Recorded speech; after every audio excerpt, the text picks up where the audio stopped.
Apel a la violence. Sobre la violencia en las protestas. Últimamente está habiendo movilizaciones en distintos lugares del mundo. Chile, Ecuador, Francia, Hong Kong, Cataluña, Bolivia, Haití, Honduras, Líbano o Irak son algunos de estos lugares. Hay diferencias y parecidos en sus motivos, pero si hay algo que las asemeja es que todas muestran cierto grado de protesta dura, confrontativa, lo que se suele llamar protesta violenta. Y de esto queremos hablar. ¿Está justificada la violencia en las protestas? ¿Es una buena forma de manifestarse? ¿Sirve para algo? Obviamente no. La violencia nunca es la solución.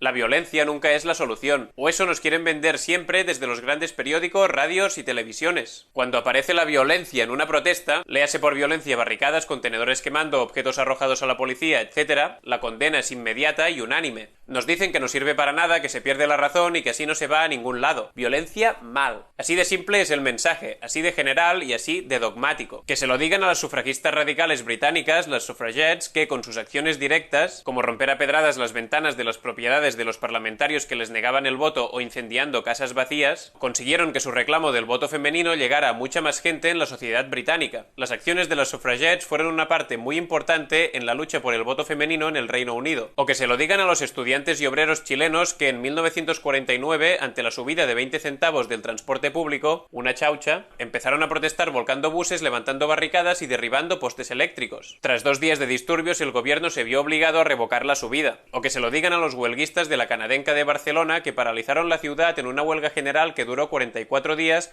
con cortes de electricidad, protestas masivas y disturbios. Los obreros se mantuvieron firmes a la huelga a pesar de las amenazas de despido o incluso de cárcel por parte de la patronal y el gobierno. Finalmente lograron la jornada laboral de 8 horas, mejoras salariales, readmisión de los despedidos durante la huelga y libertad para los encarcelados. El resultado fue que España se convirtió en el primer país del mundo en establecer la jornada laboral de 8 horas universal y efectiva por ley. Los obreros de Barcelona lo consiguieron protestando de forma contundente y confrontativa, lo que hoy sería descalificado como protestas violentas. Con estos ejemplos rápidos ya vemos que la protesta un poco más dura sí que ha servido muchas veces. Es falso que no sirva para nada, así que primer mito desmentido. Ahora bien, ¿es la mejor opción? Pues la verdad es que es difícil establecer una mejor opción para protestar que sea infalible y perfecta en todas las situaciones. Cada movilización tiene sus características, su contexto y sus necesidades, así que no se puede establecer una forma de protesta como la mejor o la buena per se. Lo que sí está claro es que, por lo general, ningún humano se siente atraído por la violencia. A nadie le gusta protagonizar, presenciar o ser víctima de situaciones violentas. Es bastante obvio. Entonces, ¿cómo se llega a esta violencia? Para responder a esto, primero hay que mirar el mundo en el que vivimos. Y vivimos en un mundo en que la violencia aparece prácticamente en cada esquina. Un mundo que se organiza en sí mismo de forma violenta. De entrada es violencia que las personas tengan que competir entre ellas por un puesto de trabajo, es decir, competir entre ellas por poder satisfacer sus necesidades básicas. Es violencia que te echen de tu casa porque las dinámicas del mercado dicen que tu piso ahora vale más y no lo puedes pagar. Es violencia que no puedas ir tranquilamente por la calle por ser mujer. Es violencia no llamarle violación a una violación. Es violencia construir muros y vallas para que otras personas no puedan entrar. Es violencia que algunas personas tengan menos derechos por venir de otro país. Es violencia no poder estudiar por falta de dinero. Es violencia no recibir atención médica por falta de dinero. Es violencia que haya millones de personas en la pobreza o la extrema pobreza.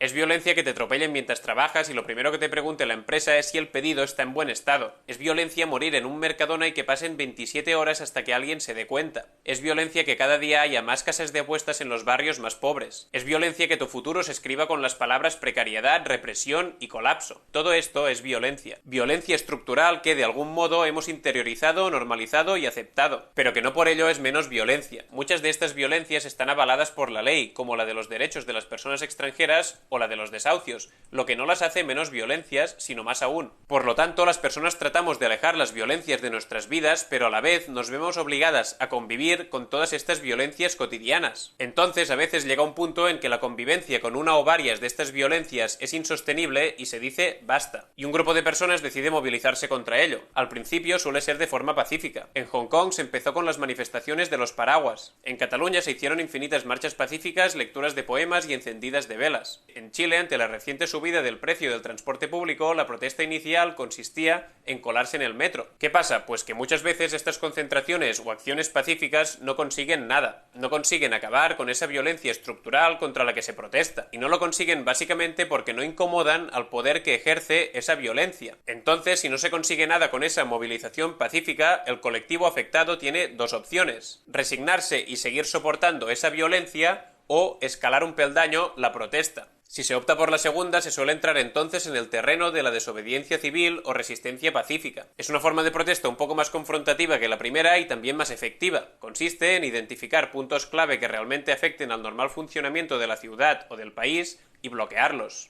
Cortar vías de tren, carreteras, paralizar puertos, aeropuertos o centrales eléctricas. No es activamente violento, pero sí afecta y mucho al gobierno o poder en cuestión. Estas acciones de protesta, si se sostienen durante suficientes días, pueden ser muy efectivas. ¿Pero qué suele pasar en estos casos? Pues que precisamente por su efectividad real, al poder que ejerce la violencia, esto no le gusta. Así que envía a sus cuerpos represores, la policía, a disolver la concentración. Y lo conseguirá, porque al ser poder, tiene tres cosas. Uno, el monopolio de la fuerza. Cuerpos represivos mucho más armados y equipados que la sociedad civil. Dos, su protección jurídica. Están blindados por la ley. Ellos pueden pegar a un manifestante y no les pasa nada. Un manifestante les pega a ellos y va a la cárcel. Y tres, impunidad policial. Los abusos de la policía quedarán impunes la gran mayoría de las veces, más aún si de ello depende la supervivencia del poder en cuestión. Entonces es muy probable que la policía logre disolver la concentración, ya que está en clarísima ventaja. Llegados a este punto, los manifestantes pueden, de nuevo, hacer dos cosas. O bien asumir que solo pueden protestar hasta el punto y en la forma en que se lo permite el propio poder contra el que se manifiestan, o bien negarse a asumir eso y resistir. Resistir significa defender la posición, negarse a que te echen, levantar barricadas, encenderlas si hace falta para protegerse y taparse la cara. Es decir, llega un punto muy claramente en el que si te niegas a asumir que no puedes manifestarte de la forma que crees efectiva, tienes que optar por la resistencia. Resistencia que implica autodefensa, protección y sí, cierto nivel de violencia. La idea no es hacer daño a nadie, pero sí mantenerse firme en el derecho a protestar contra una violencia que es estructural y que no se quiere sufrir más. Por cierto, quemar coches y negocios particulares nunca es el objetivo de las personas que se manifiestan. Esto normalmente lo hacen policías y grupos infiltrados para deslegitimar las protestas. De hecho, en España hay un documento que habla del síndrome de Sherwood. Este documento es el trabajo de final de máster de un comisario de los Mossos d'Esquadra, Policía Autonómica de Cataluña, que detalla cómo provocar la violencia de los colectivos a los que se quiere eliminar. Este trabajo explica que si la concentración o manifestación no se prevé bastante violenta, se puede llegar a provocar un poco, con detenciones poco justificadas y nada pacíficas unos días antes para calentar el ambiente. También se pueden hacer redadas a los lugares donde se encuentran habitualmente personas cercanas a la ideología de los convocantes, con la excusa de buscar drogas o lo que sea necesario. Este documento se enfoca en el movimiento ocupa y anarquista de Barcelona, con mucha historia en la ciudad, pero es un método que podría haberse usado en otras partes del país, como las concentraciones rodea al Congreso o la manifestación de Atocha Colón de Madrid. La redada estará especialmente mal hecha y con trato humillante para encender más los ánimos si es necesario. La consecuencia previsible de estos comportamientos previos y del diseño del dispositivo policial es que la manifestación acabe en una batalla campal. Es entonces cuando se producen las cargas policiales, que en ningún momento quieren ser disuasorias, no se disimula.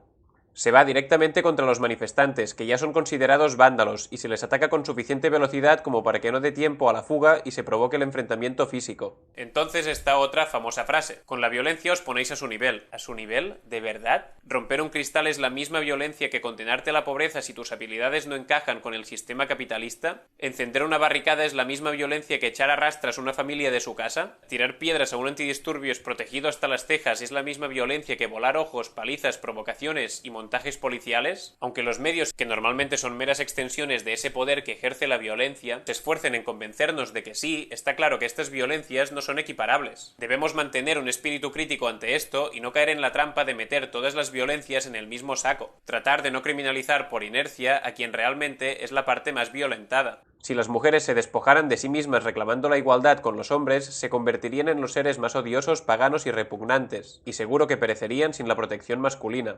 La reina Victoria afirmaba esto ante el movimiento sufragista de las mujeres en el Reino Unido. Otro mito que queremos desmentir es el de Gandhi. Dentro paréntesis. Gandhi abogó por la lucha pacífica y la resistencia no violenta. Sí, pero reducir la independencia de la India a él es dar una explicación muy parcializada. Mucho antes que Gandhi, en la India ya hubo movimientos independentistas que hicieron acciones directas y violentas contra la metrópoli británica, como el Anushilan Samiti, el partido Ghadar, el HSRA o el Ejército Nacional Indio. De hecho, miembros del propio Quit India Movement de Gandhi hicieron esto. Atacaron 550 oficinas de correos, 250 estaciones de tren y dañaron varias vías, destruido 70 comisarías de policía y quemado o atacado 85 edificios gubernamentales más. Hubo unos 2.500 avisos de cables de telégrafo cortados. Así que incluso dentro del propio movimiento de Gandhi hubo quien llevó la protesta un poco más allá. El desgaste que supuso la Segunda Guerra Mundial para el Reino Unido y los durísimos enfrentamientos de esos años entre musulmanes e hindús también forzaron mucho la situación que acabó llevando a la partición/independencia de la India.